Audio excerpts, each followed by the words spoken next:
काय पाहिजे बा? दादा मी तिथे बसू का?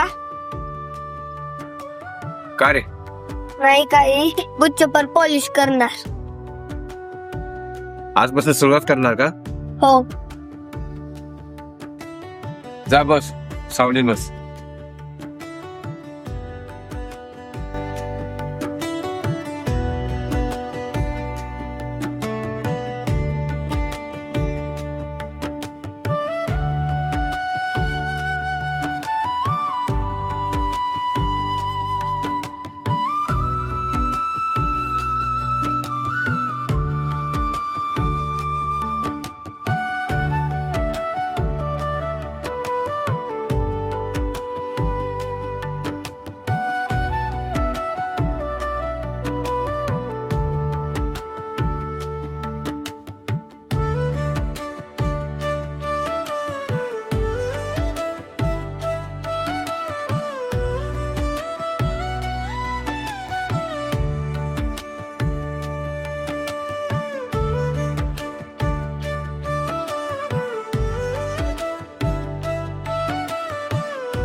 काय रे, करणार ना पॉलिश?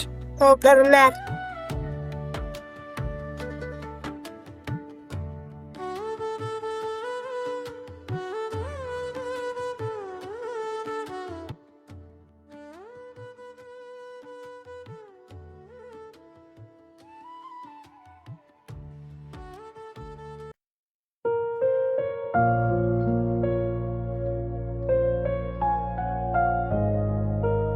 कधी कधी आपल्याला भेटणारी माणसं आपल्या नशिबात काय लिहून जातील याची कल्पनाही नसते.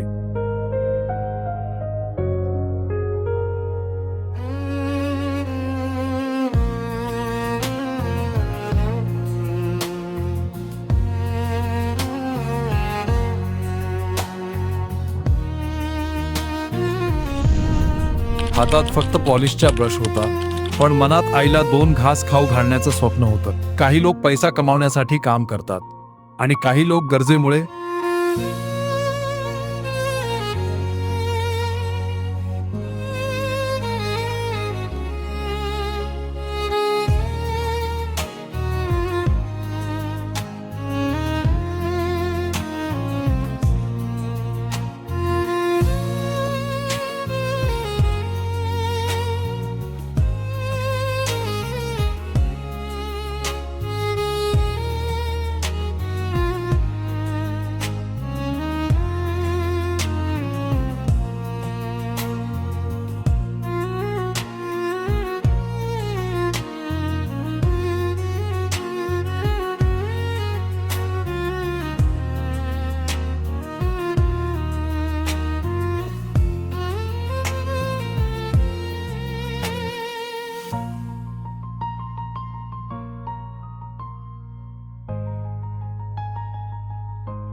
झाले?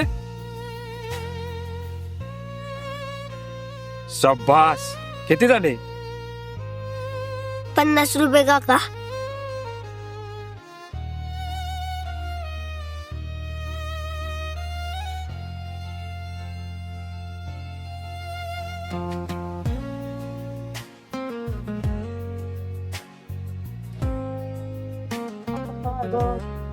हो काका माझ्याकडे सुट्टी माहित. सुट्टे नाहीत? बरं असू दे, बक्षीस म्हणून ठेव तुला. हा, राजूला वाटलं आज त्याची मेहनत फळाला आली. आज आईसाठी औषध मिळेल आणि 2 दिवसांपासून उपाशी असलेल्या पोटाला अन्न मिळेल.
दादा 4 वडापाव 2 बिस्किटचं पुढे द्या. वेटर 4 वडापाव आणि 2 बिस्किट पुढे पाठवतात कर. काय रे धंदा लगेच पैसे खर्च करायचे नसते यार. आणि पहिली कमाई तेव्हा पण ठेवायची असते. ठेवली असते आया मिळून 2 दिवस आम्ही उपाशी म्हणून खायला घेतलं. राहिलेल्या पैशांना आईचा दवाखाना करायचा. ठीक आहे तुमचे 2 बिस्किटचे पुढे 4 वडापाव हे पैसे कोण दिले?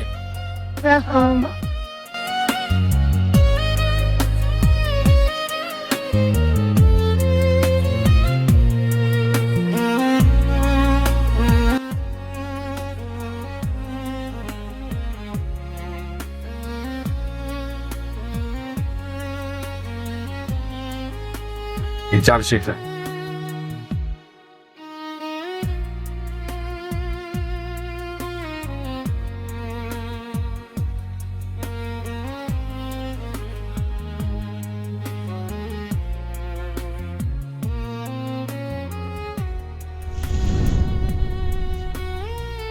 मालक अहो त्याने तुम्हाला खोटी नोट दिली. खोटी नोट घेतली त्याला 2 बिस्किटचं पुढे दिलं, 4 वडापाव दिलं आणि वर त्याला 400 रुपये पण दिलं. अहो असं केलं ना आपल्या हॉटेलला टाळा ठोकावं लागतं.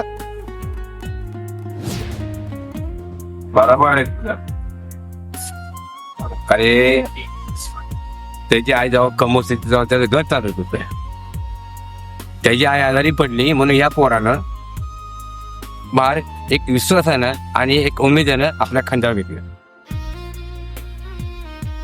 आणि त्याची ही पहिली कमाई आहे. ही जर खोटी आहे ही याच्या बाल मनाला जर समजलं त्याचा उमेद आणि विश्वास रोवून पडेल. एकदा जर त्याचा काही विश्वास उडाला तर वाईट मार्गाला जाण्यास त्याला वेळ लागणार नाही. माझ्या 500 रुपयाच्या नुकसानापेक्षा त्याच्या कष्टावर त्याचा विश्वास बसला पाहिजे. आपलं नुकसान भरून निघाल पण पहिली त्याची कमाई खोटी होती. जर त्याला समजलं तर त्याच्या आयुष्यात होणारे नुकसान भरून निघणार. तुम्हाला बरोबर आहे. आपण त्या खोटवाडीला धडा शिकवा पाहिजे. हे आपलं काम नाही. नियती वेळ आली ना कुणालाही सोडत नाही. जा त्याच्या आपल्याला काय पाहिजे ते बघ. खोटी नोट ओळखणं सोपं असतं पण खऱ्या माणसकीची किंमत ओळखणं प्रत्येकाला जमत नाही. त्या दिवशी नुकसान 500 रुपयांचं झालं होतं पण वाचलं होतं एका मुलाचं भविष्य. कारण पहिली कमाई फक्त पैशांची नसते, ती आत्मविश्वासाची असते, स्वाभिमानाची असते आणि आयुष्यभर सोबत राहणाऱ्या विश्वासाची असते. एखाद्याला मदत करताना आपण किती गमावलं हे पाहू नका. आपल्या मदतीमुळे कोणाचं आयुष्य उभं राहू शकतं हे पहा. कारण पैसा पुन्हा कमावता येतो पण तुटलेला विश्वास पुन्हा कमावता येत नाही. त्या माणसाने एका निष्पाप मुलाला खोटी नोट देऊन फसवलं. कदाचित त्याला वाटलं असेल की त्याने 500 रुपये वाचवले. पण आयुष्यात प्रत्येक हिशोब पैशानी होत नाही. काही हिशोब वेळ करते आणि काही हिशोब नियती. दुसऱ्याच्या मेहनतीची फसवणूक करून मिळालेला फायदा जास्त काळ टिकत नाही. कारण कर्माचा हिशोब उशिरा होतो पण चुकत नाही.